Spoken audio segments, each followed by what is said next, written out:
तो भीषण गर्मी हो रही है और तापमान भी बढ़ रहा है, और ऐसे मौसम में किस तरह से बच्चों की देखभाल करें, क्योंकि इस मौसम में कई बीमारियों का खतरा बच्चों को बना रहता है, चाहे नवजात शिशु हो या चाहे बड़े बच्चे हैं। और जो जिला अस्पताल है वो क्षमता से अधिक बच्चे वार्डों में भर्ती हैं, किस तरह से उनकी देखभाल करेंगे। हमारे साथ मौजूद है जिला अस्पताल में पदस्थ डॉक्टर नीरज द्विवेदी। हम सीधे डॉक्टर सर से बात करेंगे कि इस मौसम में किस तरह से बच्चों की देखभाल करें और किन बीमारियों का खतरा बना रहता है, कैसे उनका बचाव करें। सर, लगातार गर्मी हो रही है तो कौन कौन सी बीमारियों का खतरा बना रहता है? देखिए, अभी जो अपन देख रहे हैं कि मौसम में जो ग्लोबल वार्मिंग की वजह से बहुत ज़्यादा टेम्परेचर 45, 46, 47 पहुंच जाता है। तो जब मौसम बहुत ज़्यादा बढ़ जाता है तो इसमें कई बार क्या होता है, जो बहुत छोटे बच्चे हैं, जो नवजात बच्चे हैं, उनका जो थर्मो रेगुलेशन मतलब जो शरीर का तापमान नियंत्रित करने की क्षमता है, उसमें कई बार परिवर्तन हो जाता है। वो अपना तापमान नियंत्रित नहीं कर पाते। अगर बच्चा माँ का दूध अच्छे से नहीं पी रहा है ज़्यादा तापमान या बुखार की वजह से, तो उस बार कई बार क्या होता है कि जो दूध ना पीने की वजह से खुद ही वो क्योंकि अपन जो 6 महीने के बच्चे होते हैं, उन 6 महीने के बच्चों को अपन माँ के दूध के अलावा और कुछ अपन एडवाइस नहीं करते। अपन सिर्फ एडवाइस करते हैं कि माँ का दूध पिए। और अगर माँ का दूध बच्चा कम पी रहा है, जिससे वजह से खुद में वो डिहाइड्रेटेड होगा, इस वजह से उसको हाइपरथर्मिया, जो कि हम बुखार की शिकायत बोलते हैं, उस वजह से बहुत ज़्यादा बच्चे भर्ती हो रहे हैं। अभी आज की डेट में एसएनसीयू में हमारे पास 94 बच्चे भर्ती हैं, जो कि 20 बेड का एसएनसीयू। तो आप समझ सकते हैं कितनी उच्च क्षमताओं के साथ काम किया जा रहा है हमारे स्टाफ के द्वारा।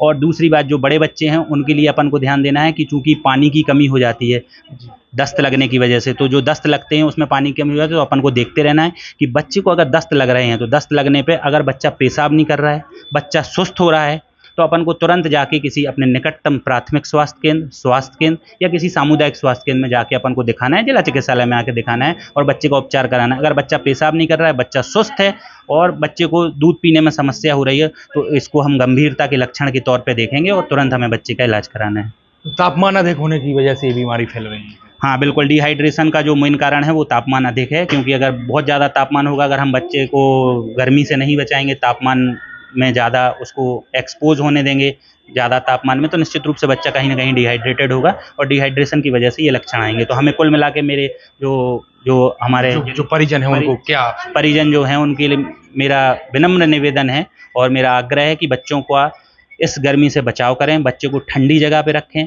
अगर एसी है घर में, एसी का अपन उपयोग कर रहे हैं, तो इस बात का विशेष ध्यान रखें कि 18 डिग्री पे ना चलाएं उसको, ना 21 पे चलाएं। हमारा जो टेम्परेचर है वो 24 से ऊपर होना चाहिए। जो आइडियल टेम्परेचर है वो 28 डिग्री सेल्सियस है। 26 डिग्री सेल्सियस टेम्परेचर पे रखें एसी में।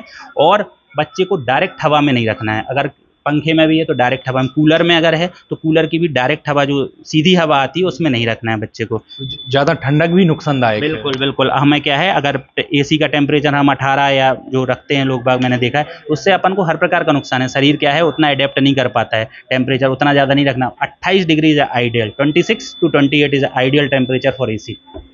और लोग अचानक एसी से भी, धूप में जो बच्चे हैं उनको बाहर लेकर आ जाते हैं, तो ऐसे में भी खतरा बना रहता है। बिल्कुल। अगर हम जैसे एसी में हैं, बच्चा एसी में है या कोई भी एडल्ट भी अगर कोई एसी में है, तो हमें क्या करना है कि अगर एसी से निकलने के बाद कुछ देर के लिए अपने शरीर का जो तापमान है उसको नियंत्रित करने के लिए हमें समय देना है। और जैसे ही हमें लगे कि हम अब ठीक है 10 मिनट 15 मिनट समय दे दिए, उसके बाद हम एक्सपोज हों हायर टेम्परेचर में, तो उससे लू लगने का खतरा कम रहेगा। जो बड़े बच्चे हैं उनको पानी की मात्रा परिजनों को ज़्यादा देनी चाहिए या ग्लूकोज भी ऐसे? देखिए, 6 महीने तक के बच्चे के लिए तो कोई पानी नहीं देना है, हमें सिर्फ माँ का दूध ही देना है। माँ के दूध में पर्याप्त मात्रा में पानी होता है, पानी से ही उसका डिहाइड्रेशन अपन ठीक कर सकते हैं। पर्याप्त मात्रा में दूध पिलाते रहें। 2-2 घंटे में दूध पिलाना है। 2 घंटे में दूध नहीं पिलाने का मतलब ये नहीं है कि बच्चा हो सकता है ऑन डिमांड अगर मांगे बीच में दूध, तो हमें तब भी दूध पिलाना है। तो 6 महीने के बच्चे के लिए तो सिर्फ एक्सक्लूसिव ब्रेस्ट फीडिंग से हम उसका तापमान भी नियंत्रित कर सकते हैं और हाइड्रेशन भी नियंत्रित कर सकते हैं, बशर्ते कि बच्चा भी मानना हो। लेकिन जो 6 महीने से ऊपर के बच्चे हैं उनके लिए हम एडवाइस करते हैं कि बच्चे को हम ऊपर से दूध पिला रहे हैं, तो इन चीज़ों का ध्यान देना है कि बच्चा पेशाब करता रहे, बच्चा सुस्त ना पड़े।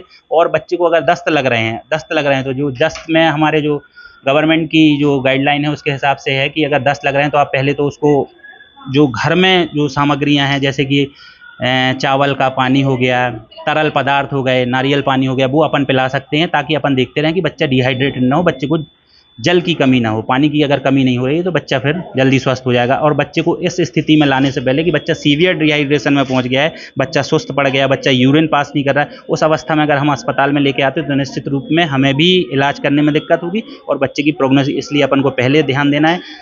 खतरे के लक्षणों के बारे में हमें पता होना चाहिए कि बच्चे के खतरे के लक्षण क्या है। अगर वैसा लग रहा है तो हम तुरंत अस्पताल में संपर्क करें, नज़दीकी स्वास्थ्य केंद्र, जो भी प्राथमिक स्वास्थ्य केंद्र, सामुदायिक स्वास्थ्य केंद्र, वहाँ पर संपर्क करें। तो हमारे साथ मौजूद थे डॉक्टर नीरज द्विवेदी, जिन्होंने बच्चों से लेकर विशेष रूप से जानकारी दी है कि किस तरह से ऐसे तापमान गर्मी के मौसम में बच्चों की देखभाल करें। यदि किसी भी प्रकार की दिक्कत हो तुरंत ही बच्चों को अपने नज़दीकी स्वास्थ्य केंद्र में उपचार करवाएं। पेपर टाइम के लिए संजय अवस्थी, छतरपुर।